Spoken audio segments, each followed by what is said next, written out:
work out. Maybe they don't want to work here after they get out here for a day or two. They may decide that, but it's a chance we have to take with them. So back to the old administration to start. You can start over again, yes ma'am. Okay. Why do I need to use a flint to start this fire? Don't you have a motor up on it? Yes. Are we ready for a motion? Motion, yes. Motion to approve the two applicants as presented by our Hopkins director. Second. Any comments? All in favor? Aye. All in favor. Thank you, Rick. One more note, the water meter program, Yes. our new one, we have about 15 meters going in next week that's more underwater, that come out of the water and things like that. And then all the meters will be put in, except for about 3 that are still underwater, but the program's up and running. It's really working so far, how good we can pull. Aaron, when somebody calls about their bill, we get alerts like every so many days, alarms. We can call the people and tell them, hey, we see you had a high flow alarm. You may have something wrong with your water. So far, so good. It's really a great tool out there with it. So in the long run, it's a great investment. And we will be bringing back next month the towers, because now that we have the SCADA, I've been on there, but now that the water AMI system's on there, we have to obviously keep the tower up to shape, and we're gonna bring back, with the USG contract to add that tower on there. They will renovate it if we so choose to pick them. They will be renovating it probably this summer and repainting it, everything, getting it all back up, and you'll pay like we did on the hydro tanks. So much per year for the first few years, that it drops down drastically. Same exact thing we're doing right now on the hydro tanks. And that'll put our tower painted, everything. We're gonna put lights on it. Also, while we got there, so it shines up on the Jim Lake on at night, and get it back in shape for us. I learned something too while I was out of town. Someone called because their water had gotten cut off. And as a result, that the water connection is electronic and is done from a laptop. We have special meters, yes. Special Some meters. meters are out there that we can physically shut off with a computer. And that was an eye-opener. And it was, But they also allow us to give them reduced water, which allows them to take medication and everything. It does not allow them to take a full shower unless they stay there, but it does not hinder them from having water. We go mostly to reduce. If we have a problem, our kid, we take care of that. So we do reduce, or we can do full shut off. the system can reduce the flow down to a trickle? Yes, sir. Oh, On certain meters, not all of them, but certain meters. all right. Do you have to request that as a medical issue that if I? Exactly. And most people you'll know, they'll tell you, hey, I've got to take medication. If they have that meter, we can go reduce, click that button, and it'll reduce it down. Have we communicated this to our tenants, to our tenants, for our customers? It's not everybody, so we just do it case by case. Most people call in and they'll say, hey, I've got medication to take. We get that. We'll know ahead of time. All right, thank you. I just have one thing. I saw in the work that you performed, where I think Mr. Gleason put it out that you had done a PFAS test. Yes, ma'am. We're waiting on the results right now. We did the raw wells only to see if we have anything in our raw water first. Okay. If it comes back negative, we'll go out and do that. Either way, we're going to go out in the field, but we want to know if we have any in the raw water first. We may have it in the piping out there, but we want to know for us, do we have it in our pipes? Because your house could have it because of the pipe you have in there, but his house may not. So we need to test our system first. I have an article that I sent to you that I just got. Actually, it was written by Erin Popovich, and she's working with us. I think the group is WGE, and it's absolutely amazing of what's in the water and where we need to actually test the water coming from our faucets. I mean, from radiation, PFAS, it's everything. And there's like 143 million people right now that has PFAS throughout the United States. But while we do with the PFAS here, because what an inferno let us know, there's money out there, but it's going quick. If we do have a problem there, they can turn around immediately and apply for money to do green sand filters. That's the reason we expedite. Yeah, we expedite faster than good. I took the samples, myself and the US Water guy, we took them together and they got them all sent out. They hurried them out. So we should be getting our results. But we're doing our due diligence to get ahead of this and possibly, if we have a problem, to get money for it right away. Thank you. And I'll add one last thing. I know you've got the thing with the sidewalks. We had a meeting today with Woodard and Curran and Zoom in, so they're going to be back here on April 13th to kind of give us an update on where we're at on the stormwater. We may have some information on PFAS by then, but Ryan will be here to do an update on some of the things we've done, identifying the basins, key areas, to make sure you and the public are okay with the direction we're going. So you'll see that on the April 10th. Okay, good. Skip just got anything? No, I kind of snuck in there. All right, the last item is the thing involving the sidewalks. Okay, Rick, you? The one thing I'll say is I'm doing IDs, made one for you already, I'm kind of gonna get one, I'll make you in one, so Okay. background. If you guys want an ID, just get with me, get a picture. What kind of ID, city ID. I Just should get, tag on my golf cart. huh? That's fine. But anyways, I'm making them, I'll just gotta get your picture, I'll make them at the station, if you guys want. Thank you. All right? Okay, Commissioner Rutledge. No, wait a minute, we got, city administrator wants to tell us sidewalk. I think it was 2 meetings back. We had, Oh, yeah, I'm sorry. yeah, 2 meetings back, we had the house that was completed on Lakeview, just north of the post office. And they asked for a waiver to the sidewalk. And then there was another one on Lake Helen Osteen Road going forward. And both of them were on county roads. And so the question came up, you know, and the county didn't say no, but they were reluctant to allow sidewalks, especially when there were ones on the other side of the road. And so I followed up with them to see, and because do have some agreements with some of the other communities. And so what they sent back is what I've handed out, and I'll just kind of read this to you then to go through. That there's 2 parts to it where they're going to say they don't have a problem if Lake Helen were to mandate sidewalks on a county right-of-way, even if there's sidewalks on the other side of the road. First of all, the regulation is that we would have to require 5-foot sidewalks along county thoroughfare roadways where new development is proposed abutting said county right-of-way. The city of Lake Helen will be responsible for the maintenance of the sidewalk constructed in conjunction with the new development along the county right-of-way until such time that there was a complete sidewalk. So they're not going to come out and do maintenance and repair and whatever on segments, just sitting in the middle of the road, going nowhere. The other issue that they have a concern over is that there are sometimes some liability when sidewalks aren't completed, trip and fall, and things like that in terms of there. So again, the city would be responsible for any liability on the sidewalk segment, and we would be responsible for all repair and maintenance of it until there's a complete sidewalk. But that would at least negate this issue of can you do it on county right-of-way or not county right. Now, we still have to have the setbacks and we have to write terms there, so some areas may not need to do it, but so as long as we're doing ADA 5-foot sidewalks, and we're responsible for the maintenance of it, and we're responsible for the liability until such sidewalk is complete, they have no problem. Now, do we need to set that up as part of our, in addition to our ordinance, or Well, can this be as a guidance from the county? it's It a might be, guidance. it might be an agreement between us and the county. Yeah, no, we'll do that, but in reference for Lake Helen, say for you, you can now mandate a sidewalk. Okay? Now, I guess the debate comes down is, I know you still have this issue in lieu of, and I kind of don't understand in lieu of, because if you want sidewalks, and somebody doesn't want to put it in, they're just gonna pay you and it goes into a pot, and if that pot never grows, and you can't afford to put sidewalks around, it's kind of like, why are we doing this? If you want a sidewalk, make them do the sidewalk.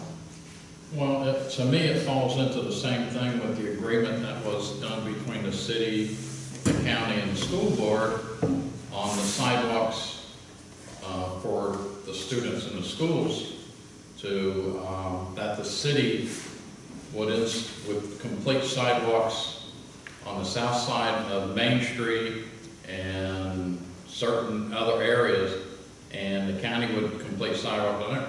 None of those sidewalks were completed, mainly the county didn't do theirs because of the sidewalk on the other side. And the city hasn't done this thing with the ones on the south side of Main Street. Matter of fact, we turned down one that now the city has to pay for instead of the resident paying for it. And I'm So getting price, this- I'm getting price on all those different Yeah. segments that we can talk about at budget time. Yeah, because this is going, I mean, between, is it Euclid and Lakeview on Main Street, you got a couple segments in there that are incomplete on the south side. So, I mean, but, and they're also too narrow, but this, if this is an agreement, and Well, they sent the language over, so this was the first step, is the Yeah. commission to say either yes, no, modify, or what have you. But at least then, if you want to go that direction, then you all have the right to be able to say, you want sidewalks. And then it's a question of, do you let them donate, or do you let them put in the sidewalk? And if you want sidewalks, why aren't we having them built?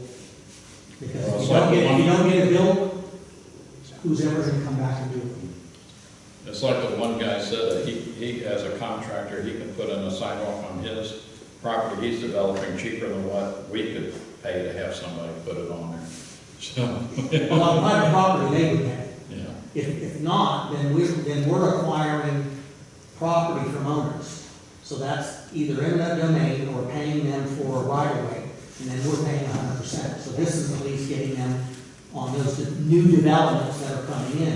And I then you think can it's- go back and address the missing section. I think it's a good start, but we need to include it in our ordinances so that it's, I guess, would be written in stone instead of on paper. Well, Scott, you're saying, I don't think it needs to be an ordinance, because your ordinance already requires something. Yeah. This just says, This you is- can do them on our county right of way. Our ordinance is wishy-washy when it comes to county right-of-way, so that's why I would like to have This this. clears that, this would clear that. Yeah. We could add language in there, but the key part is, we have to have an agreement satisfactory to the county, and we're indemnifying them, and, you know, being agreeing to be liable. Put it in our ordinance will satisfy that aspect. The only other thing is, like Jim said, is I would like something from the county on if the people decide to pay the sidewalk fee rather than installing it, who's going to receive that fee? Is it going to be the city, The the city. county, or? You're gonna make that decision that they pay a fee, so I would say it comes to us. I don't think I'd raise it. Good thing they asked for it. So, And if it goes to them, we'll never see it. I know. I would But at least it's got the language that you wanted to see what's happening. So can we say that sidewalks do not have to go in until a subdivision is completed, where the sidewalk is connected all at one time instead of If- doing the sidewalk? A subdivision is a separate issue. This is an individual residence or an individual business going in. These are like your infill lots, Lynn, going down the road where, you know, maybe there isn't one, but somebody comes in and builds a brand new house, and that person would have to be required to put it in front of their door. A subdivision, you can That's require not all. sidewalks to nowhere. But to start with, yes, but the goal of the city is that they want sidewalks everywhere. So the city wants to put in the sidewalk Well, to connect the sidewalk. That, then the city may have to make a side down the road somewhere of where they weren't put in. Do you want to address the cost? And then secondly, how do you acquire the property somewhere? Is the city responsible for the sidewalks, the maintenance of the sidewalks in the woods? No, those are. Yeah, we are. Yes. Yeah. We are now. They're the cities. We are now. They're the cities, yeah, they turn over to the city. Some, on Pennsylvania Farm. Okay, Pennsylvania. because I've heard that there's, some people, I don't remember what street they live on. Yeah. And they've been asking for repairs to their sidewalk in the woods, that I guess is floodplain, for 2 years. So we're not even maintaining the ones that are out there that are floodplain. But you have to look at some of those too. Some of those were damaged potentially by homeowners' trees and things like that. So there's an issue of the sense that the homeowner has to take some responsibility if they break the sidewalk. If a homeowner has a tree there, their tree busts up the sidewalk, that's the homeowner's responsibility. And that's all written in the ordinances in stone, that they understand that. I mean, if you break it, you gotta be liable. You can't just turn around and expect the taxpayers generally to fix your problem. coming out of Tallahassee this spring. Yeah, wait till you see this, you pay for the tree. I love that one. Tree fell on my house and I had to pay for it. Yeah, well, From that's my changing. neighbor. It used to be- Sidewalk, Kelly. Kelly Braska, 616 John Street. Since we're on the discussion of sidewalks, I have a question, and the county sidewalk on Summit, North Summit, ends right there at John Street, and it doesn't continue going down, towards the bridge. Has there been any discussion on that continuing? It's a right-of-way issue. Yeah, they don't have sufficient right of way. I don't think there's enough right of way there. That's why. They'll stop wherever they don't have right of way. Because there's new, all that new development that's coming in town on both sides, and the school expanded, new businesses, the new. The main and Summit, Main and Summit will have to do sidewalks. Pardon me? Main and Summit will have to do sidewalks, if there's any required in there. Not on Main. No, it's On Summit. North it's- of John, it stops. I think what he said, if there's not enough right of way to put a 5-walk ADA sidewalk, then it's not going in. No, they won't do it. They won't do that? No, they stop wherever they have right of way. And all that new construction is on the other side of the bridge. I understand that, but just the connectivity as it's a county road. So that's why my question is, I know it's not a city road, it's a county road. That was previously a discussion with Commissioner Bassa regarding the TPO. That's actually a trail that was never completed. Yeah. So, Didn't know there was any new development, but thank you. Thank you. Okay, we're down to the zone reports. Zone 1, Nothing at this time, thank you. zone 2. What do I got up here?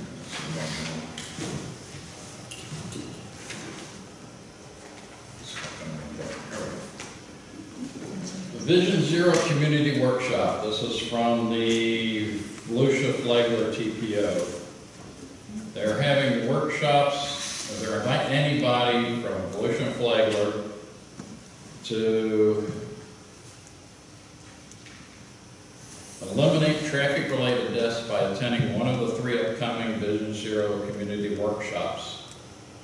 Interactive in-person workshops are an opportunity to learn more about TPO's Vision Zero action plan, provide valuable feedback, and discuss any safety concerns you may have related to transportation systems. Whether you walk, bike, drive, ride, or roll, we value your input and believe that together we can work towards making our roads safer for everyone. So workshop 1 is Thursday, March 20th from 3 to 5 p.m. at the Wayne G. Sanborn Activity Center on South Alabama Avenue in Ealing. Workshop number 2 is Thursday, April 3rd from 3 to 5 p.m. at the Daytona Beach International Airport. Workshop number 3 is in Flagler County on Thursday, April 17th, 3 to 5 p.m. at Palm Coast Community Center on Palm Coast Parkway Northeast.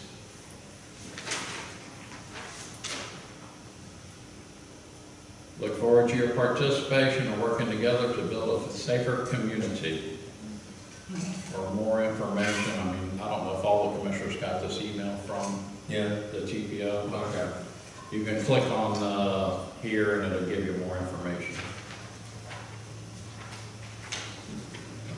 Also, although I'm going to be tied up and busy,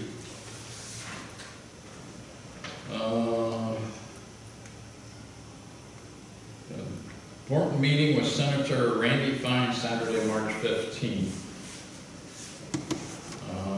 She's been, Mayor Nancy Miller from the League of Mayors has been in touch with Florida Senator Randy Fine's office. Senator Fine is from Brevard County and is running to fill Michael Waltz's former congressional seat.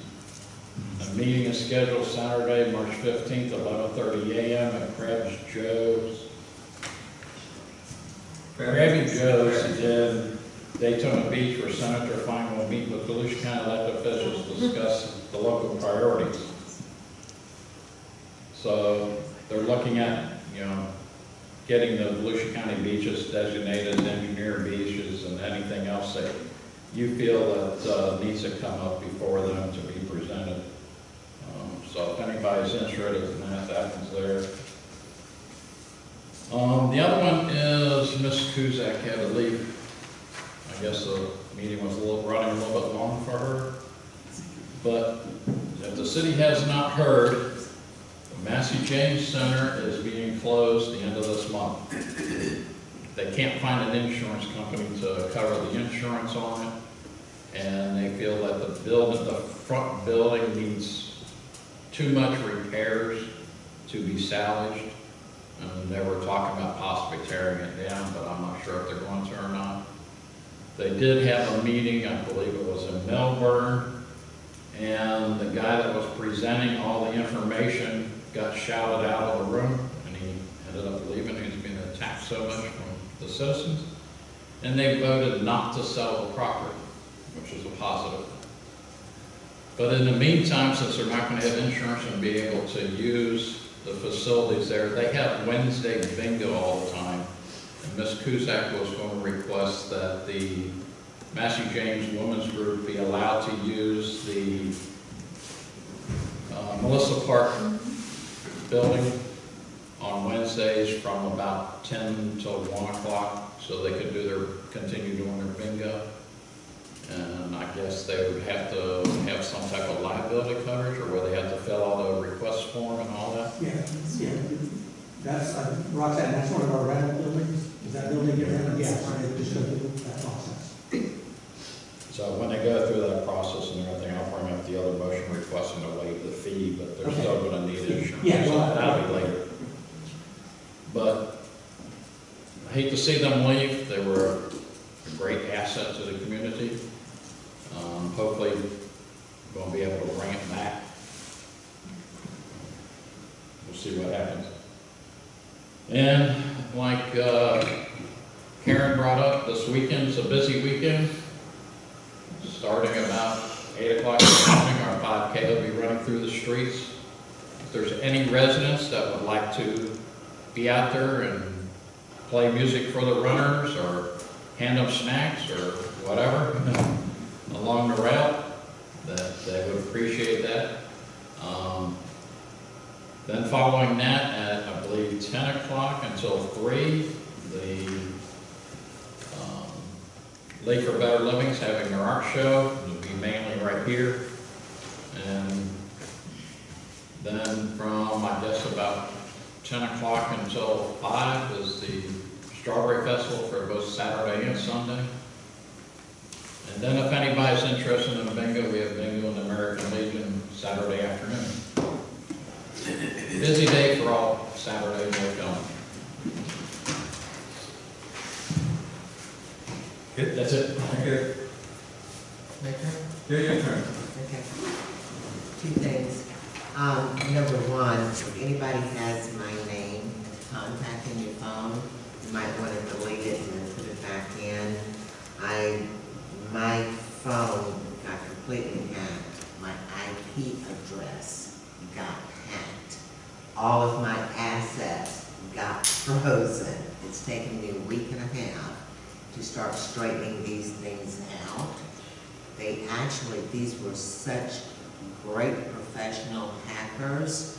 They actually went into my bill pay from my banking account, pulled out one of my husband's Discover cards in his name, and sent a $560 Western Union, $560 through Western Union to some Dari Ferrari, whatever. So I'm just giving you a warning. If nothing else, at least keep an eye on your iPhones or whatever device you use, because this is really been bad. I'm going to have to come back in, work with you with the IT department. I went and bought a cheap HP laptop where I had an Apple, because all my Apples all speak to each device. So that's just one thing. Beware. The second thing is, which I'm not going to really go into detail tonight since I'm gonna be waiting to hear back from the committee at the CAC. But I do want to say that I read the article in the, I guess the Channel News report, and I was astonished over the remarks that pretty much, I guess, and I'm paraphrasing, please don't take it out of context, this is paraphrasing, that we're leaving all of our employees working in there, but yet the commissioners pretty much hightailed it out of there. That was before my time. I wasn't on the commission. I didn't hightail it out of there.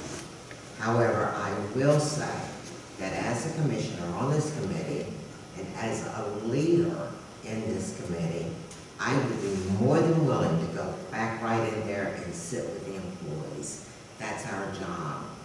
And I just don't know what happened with the commissioners at the time, who was on the commission at the time, but I certainly want the citizens to know I will put myself out there first. But when we get the report back from the committee of these wonderful guys, then I can speak more about it. Okay, that's it for me. Well, actually, all of that's true, except that we did hightail it because we were advised by an expert to leave that upstairs and not leave it there. If I leave the girls downstairs? The only thing they said was to don't go upstairs because that's where the whole thing started. Well, like I said, I don't know where it started, but it just sounded. I've never wanted to it leave them made downstairs. the commissioners look really bad. So, I wasn't part of it, don't know what happened, but I would be there with those girls any day of the week. Well, I won't. Well, I absolutely will not go up there because I can't even go in that building. I have health issues and it makes me sick. So I won't go back up there until they do something. That's all I got. I wasn't here on the commission when that came about, my transition between August, when the primary was over, and November, when I got sworn in. I made it my business to be in that building. I could not, in good conscience, have someone to do something that would be putting them in jeopardy, and I not be. and I mentioned that to other people. And I thought that nice text message you sent me wasn't from you? Or was it? I'm only kidding. Your phone got hacked, so that's good. Anyway, just to close out, something I saw in the national media, I have to be a politician on the national level, and he said something that kind of resonated with me. He said each one of these administrations are really like a relay race. You're passing it on to the next. As a coach, and that's why I use some of these team metaphors. A sprint is the easiest race you can run. You run your race and that's it. The hardest race to teach and the hardest race to run is a relay. Because you have to act as a team. The weakest person on the team, the strongest person on the team, they all have to come together. What that individual was saying about politics is that we are a relay. There were two mayors that were former mayors that were in the room tonight. 3 of us all together. And each one of these mayors has been at one point or another, plus Cookie being a commission. We've handed over a commission to the next commission. How well we left it, how well we did it, depends on how they received it, how they took care of it. When this commission is over, and every year we have a different commission. So every year we as a group, we are moving this ball along. And we all have a part to play. Just as we understand that this is not, this is more than a spectator sport, being on this board, sitting in this seat. we're all participants. And that really makes me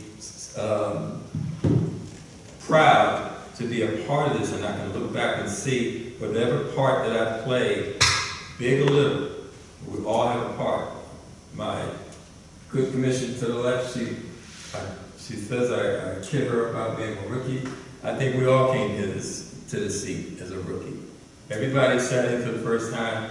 You could not tell anybody before you got in the seat what it was like. As long as I sat next to a mayor for 12, 14 years, until I got sitting in the seat, second seat to the mayor is not the mayor. And I've learned this. And so there's a lot to be learned. And I'm glad that we're all at this place now. Only in Lake Helen. Only, well, you're the There's best. been other seats. You get the Rookie of the Year. There's a Rookie of the Year award, so you got it. All right, and to that message, Hopkins. Let me just say, some of those relay runners will knock you in the head with a baton. Good night, everybody. Thank you for coming out.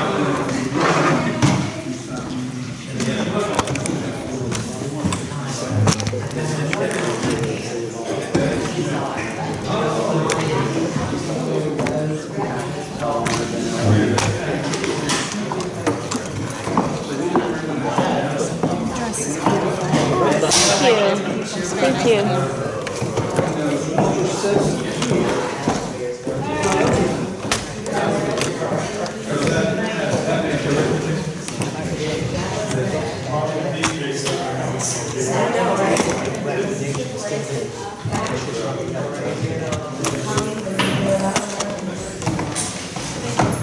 But that was like, I got it. You have I don't have the energy to do all that. Oh, I didn't turn it off.